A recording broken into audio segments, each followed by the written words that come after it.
As if the gold sneakers were not enough, Donald Trump has now partnered with country singer Lee Greenwood to sell $60 God Bless the USA Bibles. The only Bible he claims that has his official endorsement.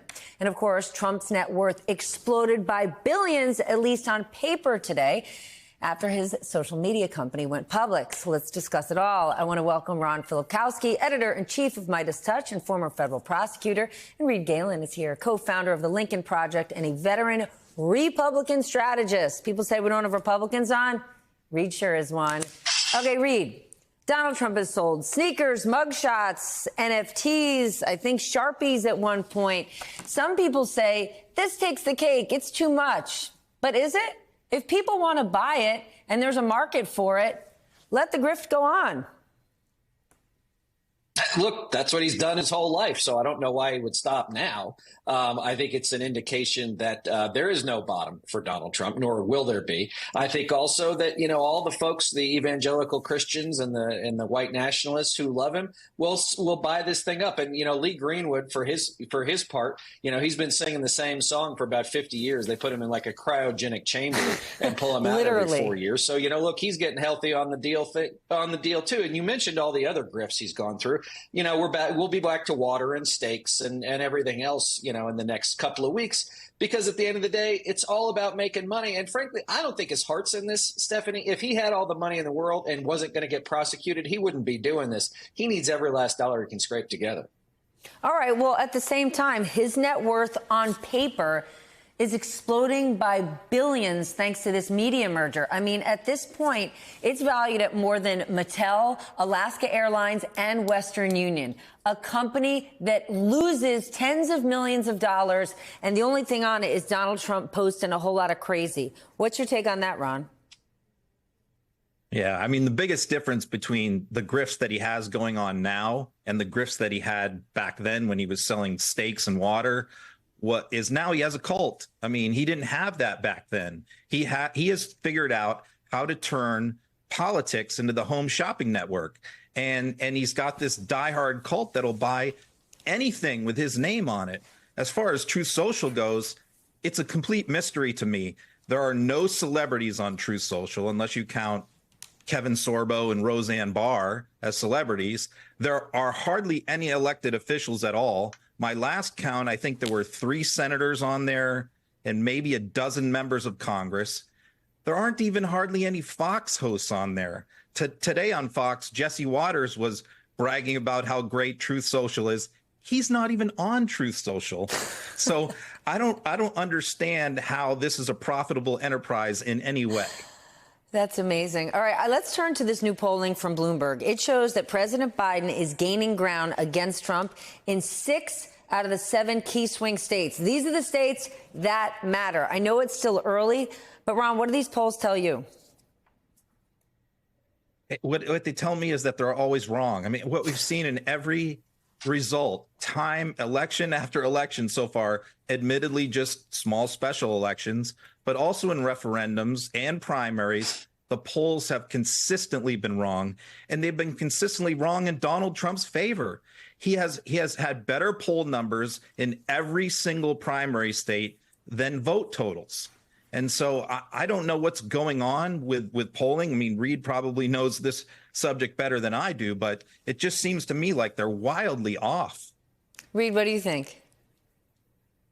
Well, to Ron's point, you know, the average pollster, right, needs to get about 50% of their what they call completes on cell phones. The others are on home phones. So, Stephanie, what you have to be is a person who answers the cell phone number they don't know and then willingly stays on the phone with a stranger for 30 to 35 minutes.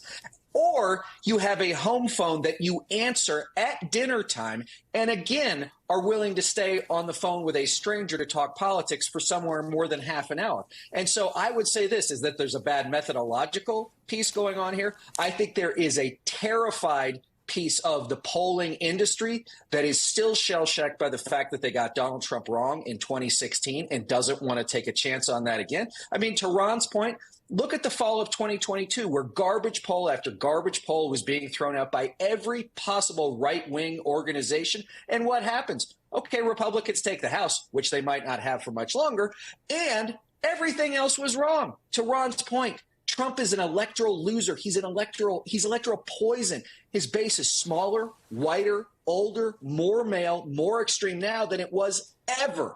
And I'm with Ron on this one. You know, every election he's gone into so far this year, he's losing 20, 25, 30% of his own base. These are not good numbers. I'll take the votes over the polls. All right, let's talk about a very red state, Alabama, where a Democrat, Marilyn Lands, has won a state house election. I mean, it is so rare. And this woman campaigned heavily on abortion and IVF protections. How significant is this win, Ron? I think the Democrats have been very smart by getting ballot initiatives in key swing states for this election in 2024 on this issue.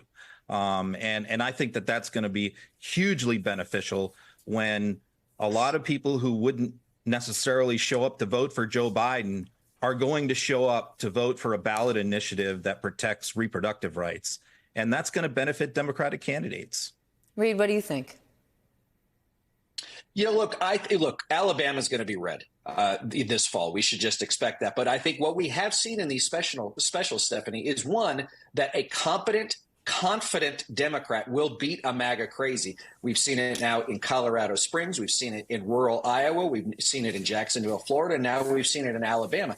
I think it also shows, to Ron's point, the impact of the choice issue on the ballot, right, which is, as Ron noted, Kentucky, Kansas, Ohio. These issues have mattered. And I think it also matters to those Nikki Haley voters, those soft Republicans who maybe even consider themselves pro-life, Stephanie, but they don't like government overreach. All of us, the vestigial Republicans, we have this libertarian chip in the back of our brain, and we don't like people telling us what to do. Certainly unelected judges. Remember how long we railed against that? And so I think that these are the kinds of things that give Democrats a good narrative to run on. IVF in Alabama, immigration on Long Island. Democrats, get after it. These are winning issues for you.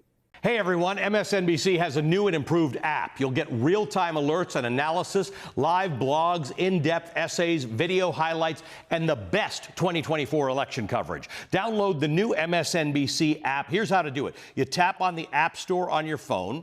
You hit search on the bottom right corner. You type in MSNBC. You click on the MSNBC app. You click on Get or the cloud icon and enjoy it.